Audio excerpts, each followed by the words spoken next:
Like any other morning, 14-year-old Daniel set off for school, his neatly pressed uniform crisp against the morning breeze. His worn-out backpack hung over his shoulders as he walked the usual route, enjoying the city coming to life. Cars honking, shopkeepers lifting their shutters, and workers rushing to their jobs. Unlike most kids his age, Daniel never scrambled to make it on time. His mother had taught him the value of discipline early on, always reminding him, "Your character is your greatest wealth, Daniel. Never compromise on your values." But today felt different. As he took a quieter shortcut, something unusual caught his eye, a leather wallet lying near the curb. Not just any wallet, but the kind that oozed wealth. His fingers brushed over the fine texture as his heart pounded. What if it was filled with money? What if someone was desperately searching for it? He hesitated, scanning the empty street. "Should I open it?" he murmured. Curiosity won. Unzipping the wallet, his eyes widened. Neatly stacked inside were crisp $100 bills, thousands of dollars. Credit cards, a business card, and an ID lay tucked in as well. His breath caught when he read the name, Jonathan Carter. That name was familiar. Business magazines, news reports, even adults in casual conversations, everyone knew Jonathan Carter, the self-made millionaire. For a moment, Daniel's mind raced. This money could change everything. Rent was overdue, and his mother worked double shifts just to keep them afloat. Keeping the cash would be easy. No one would know. But then, his mother's words echoed in his mind, "Never compromise on your values." With a determined sigh, he knew what he had to do. He had to return it. Checking the business card, he found an address and phone number. Without a phone of his own and no extra change for a payphone, his only choice was to find Mr. Carter in person. "I hope he's not hard to find," Daniel thought, slipping the wallet into his backpack and heading toward school, unaware that this decision would change his life. A weighty decision. All morning, the wallet sat in his bag like a heavy secret. While his classmates laughed and talked, Daniel remained deep in thought. What if Mr. Carter didn't believe him? What if he was accused of theft? Doubts crept in, but his resolve remained firm. During lunch, he slipped out and headed to the public library. The elderly librarian, noticing his troubled expression, offered help. "Who are you looking for?" she asked. "Jonathan Carter," Daniel replied. Her eyes widened slightly. "The Jonathan Carter?" Asterisk, she repeated. Within minutes, they found the address, Carter Enterprises, a towering skyscraper downtown. As Daniel wrote it down, the librarian smiled. "Are you looking for a job?" she asked. Daniel hesitated. "Not exactly. I just need to see him." She nodded approvingly. "You're quite the determined young man. Good luck." A journey into wealth. When school ended, Daniel didn't take his usual path home. Instead, he boarded a bus downtown, spending the last of his fare. As he stepped into the wealthiest district of the city, everything felt foreign. Sleek cars, polished sidewalks, towering buildings. He had never been in a place like this before. After searching, he finally spotted Carter Enterprises, its glass windows gleaming under the sun. Taking a deep breath, he stepped inside. The grand lobby was breathtaking. Marble floors, golden accents, and a crystal chandelier hanging overhead. Approaching the front desk, he hesitated before speaking. "Good evening. I need to see Mr. Carter. I found something that belongs to him." The receptionist raised a skeptical brow. "Do you have an appointment?" "No, ma'am. But it's really important." She sighed. "Mr. Carter doesn't see visitors without an appointment." Disheartened, Daniel felt his hopes slipping away. But just then, a sharply dressed man overheard the conversation. He turned to Daniel. "What's going on?" The receptionist explained, and the man's gaze shifted to the wallet in Daniel's hands. His expression changed. "Come with me." The meeting with a millionaire. Daniel was led into an elegant office with floor-to-ceiling windows revealing the city skyline. Behind a massive mahogany desk sat a man in his early 50s, his presence commanding. Jonathan Carter. The businessman studied him curiously as his assistant introduced the boy. "Sir, this young man says he found your wallet." Carter's piercing blue eyes flickered with intrigue. He gestured for Daniel to step forward. Hands slightly trembling, Daniel placed the wallet on the desk. "I found this on the street this morning. Your ID was inside." Silence filled the room as Mr. Carter opened the wallet and checked its contents. His sharp gaze lifted back to Daniel. "You didn't take anything?" he asked. Daniel met his eyes without hesitation. "No, sir. It wasn't mine to take." For a long moment, Mr. Carter simply stared. Then, to Daniel's surprise, he chuckled. "Well, I'll be damned," he muttered. "Honesty like that is rare these days." He leaned back, nodding approvingly. "You've got good parents, son." A warm smile spread across his face. "You just did something most people wouldn't. And I don't take that lightly." He paused. "I want to reward you." But before he could continue, his phone rang. What happened next, Daniel never saw coming. Mr. Carter leaned forward, his sharp gaze locked onto Daniel. "I fired him," he repeated, his voice firm. Daniel blinked, his mind struggling to process what he had just heard. "You fired your assistant because of me?" Mr. Carter shook his head. "Not just because of you. Because he made a decision without all the facts.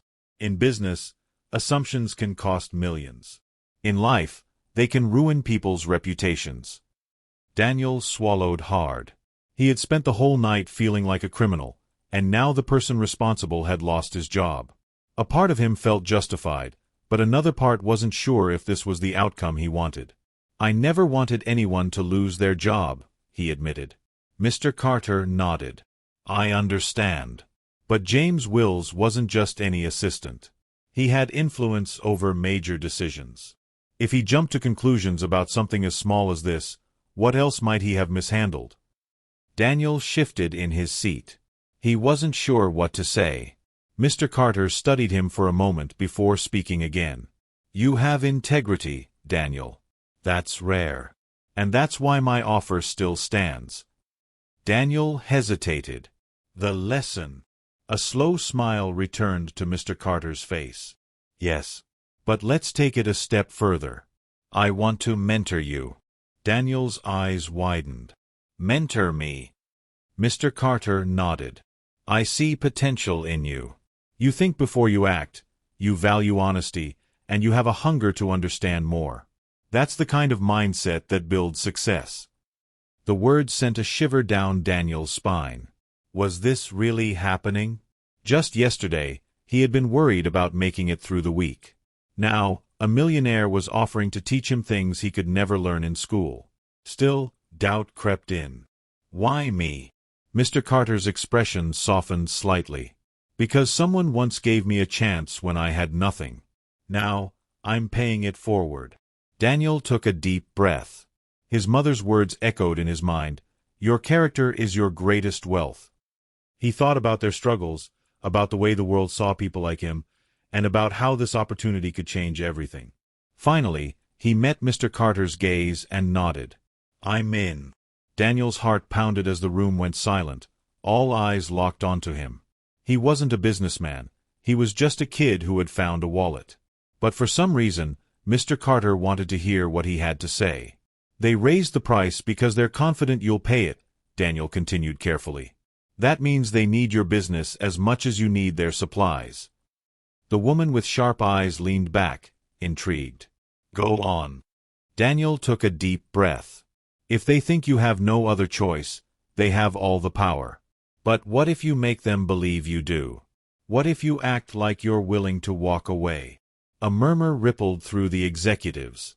Mr. Carter's lips curled into a small smile. "Interesting. And how do you suggest we do that?" Daniel thought for a moment. "You probably have other suppliers, right? Maybe ones that aren't as big but would jump at the chance to work with you." The man in the tailored suit nodded slowly. "We do, but switching takes time." "Maybe," Daniel admitted, "but if you let your current supplier think you're considering a new deal, they might panic." If they need your business, they won't want to risk losing it. Mr. Carter tapped his fingers on the table, then turned to his team. Thoughts? The woman with sharp eyes smirked. It's a bluff, but a smart one. If we put pressure on them, they might back down on the price increase, or at least meet us halfway. The man in the suit exhaled. It's risky, but so is letting them think they can control us. Mr. Carter chuckled. And business is all about risk. He turned back to Daniel, eyes gleaming. Not bad, kid. Daniel's stomach twisted. Had he just helped shape $1 million decision? Mr. Carter straightened. All right, let's make the call. Let them know we're reconsidering our options. One of the executives immediately picked up his phone. Within seconds, the call was being placed. Daniel sat there, gripping the arms of his chair, realizing something incredible. This was power. Not just having money, but knowing how to use it. As the call continued, Mr. Carter turned back to him. That, he said, was your first real lesson. Daniel swallowed. And what was that? Mr. Carter's smirk deepened.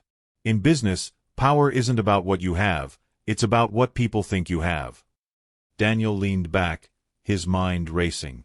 He had a feeling this was only the beginning. Daniel didn't waste time. He walked up to the first front desk and flashed his best confident smile. Hey, do you guys ever have trouble getting lunch when it's busy? He asked. The receptionist raised an eyebrow. Yeah, sometimes. Why? Daniel tapped the counter. What if I ran and got your lunch orders for you? No waiting in line, no leaving the office, just tell me what you want, and I'll bring it straight to your desk. Small delivery fee, of course. The receptionist hesitated. How much? $5 per order, Daniel said quickly. She looked at the clock. You know what? Fine. Let me ask around. Daniel stood there, heart pounding, as she turned to her coworkers. Within minutes, she handed him a list of 5 orders. Okay, kid. You got yourself a deal. Daniel grinned. Be back in a flash. He sprinted down the street, weaving through crowds as he picked up each meal as fast as he could. 20 minutes later, he was back, slightly out of breath, but with steaming hot lunches in hand. $65 total, he said, adding up the meal costs. The receptionist handed him $90. Keep the change. That was fast. Daniel tried to stay cool, but inside, he was buzzing. That was $25 profit in under an hour. Scaling up. Now he had momentum. He went to another building, pitched the same idea, and before he knew it, he had another round of lunch orders. By 2 p.m., he had made $150. But he wasn't stopping there. Daniel realized he could make more money faster if he charged a premium for rush orders. So when a stressed-out office worker needed coffee and snacks for a last-minute meeting, he said, I can do it in 15 minutes, for an extra $10. The guy didn't even blink. Deal. By 5 p.m., Daniel had hustled his way to $350. The final push. With only $150 left to make and the clock ticking, Daniel knew he needed one last big move. Then he spotted it, an abandoned electric scooter lying near a curb. He checked the brand. It was one of those rentable ones that had to be charged and returned to specific stations. Another idea hit him. He pulled out his phone, quickly researched how the system worked, and found out that people got paid to collect and charge these scooters. Daniel rushed home, grabbed an extension cord, and by 8 p.m., he had charged 3 scooters. By 10 p.m., the app confirmed his earnings, $155. Total for the day, $505. He did it. The moment of truth. The next morning, Daniel walked into Carter Enterprises with his head held high. The man in the dark suit was waiting for him, arms crossed. Daniel pulled out the cash and placed it on the desk. $505, he said. The man smirked. Not bad. Then he turned and opened the office door. Mr. Carter will see you now.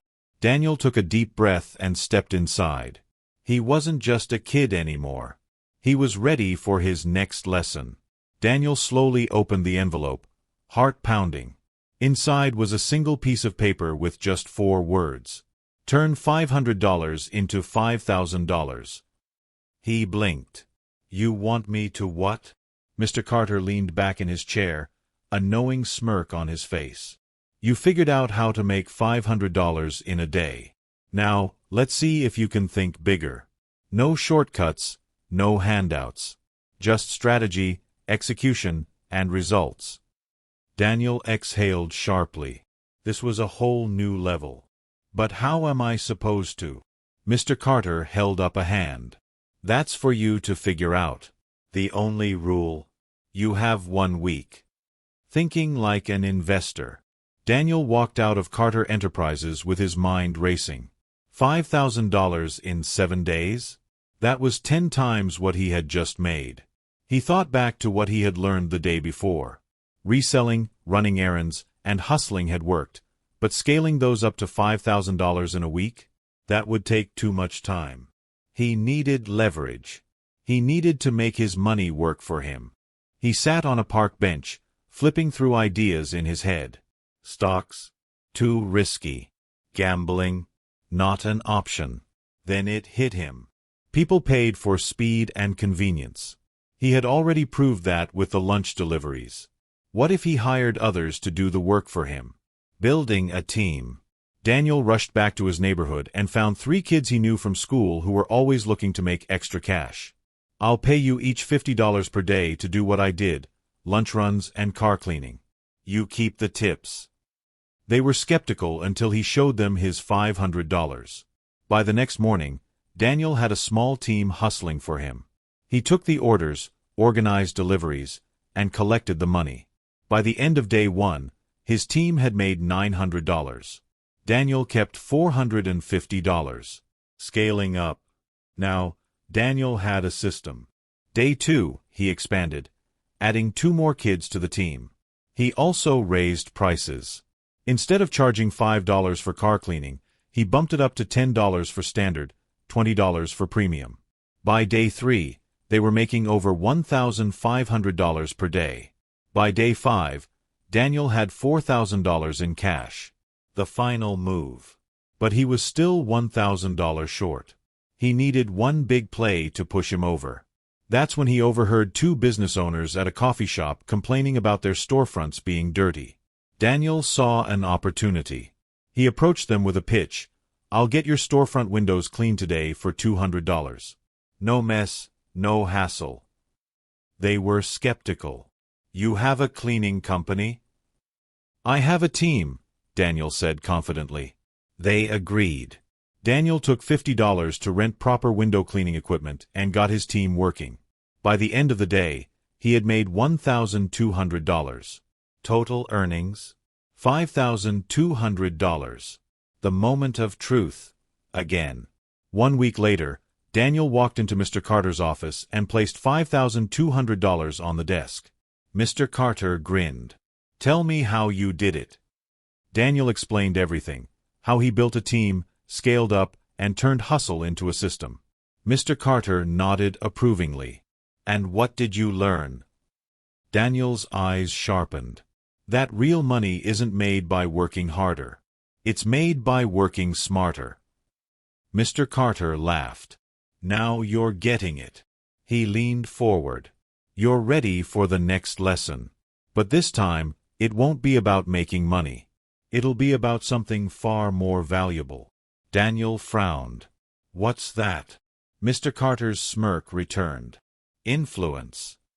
Mr. Carter steepled his fingers, watching Daniel carefully. You've proven you can make money. Now, let's see if you can build something bigger than yourself. Daniel frowned. Bigger. Mr. Carter nodded. Money comes and goes. But power, the ability to shape the world around you, that lasts. He slid another envelope across the desk. Daniel hesitated, then picked it up and opened it. Inside was a single sheet of paper with a question. What do people need that they don't even realize? Daniel looked up. That's it. That's it, Mr. Carter said. Figure out the answer, and we'll talk. Identifying the opportunity.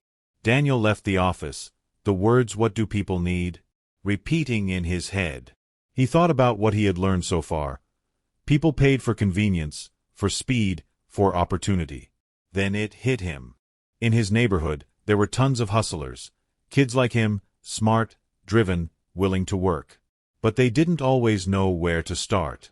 What if he created a network? A place where people could find opportunities, reselling tips, service jobs, side hustles. A hustler's marketplace. Building the platform. Daniel met with Malik and Josh. What if we created a group, a network for making money? Daniel explained. People join, share deals, post jobs, and help each other level up. Josh adjusted his glasses. Like a private community for hustlers? Exactly, Daniel said. We start local, then expand. Malik grinned. So how do we get paid? Daniel smirked. Membership fees. They got to work. Step 1. They started a private online group and invited trusted hustlers to join. Step 2. They set up a $20 per month membership fee, cheap enough for anyone serious but high enough to keep out the time wasters. Step 3. They created a referral system. Members who brought in others got discounts. Within 2 weeks, they had 100 members. $2,000 every month. On autopilot. Scaling up. The demand kept growing. They added exclusive deals, wholesale suppliers for sneakers, electronics, and other high-demand items. They brought in guest mentors, local business owners who shared game on making real money. They partnered with local businesses for delivery jobs, gig work, and part-time hustles. By the end of the first month, they had 300 paying members. $6,000 per month in revenue. Daniel wasn't just making money anymore. He was creating opportunities for others. The real power move. Daniel walked back into Mr. Carter's office a month later, a confident smile on his face. He placed $6,000 on the desk. Mr. Carter raised an eyebrow. Impressive. But tell me, what exactly did you build? Daniel grinned. An ecosystem. A way for people to make money, together. Mr. Carter nodded slowly, a proud glint in his eye. You finally understand, he said. Money is just a tool. The real power is creating a system that works without you. Daniel exhaled, the truth hitting him. He had started this journey thinking money was the goal. Now, he realized he was building something much bigger. A legacy.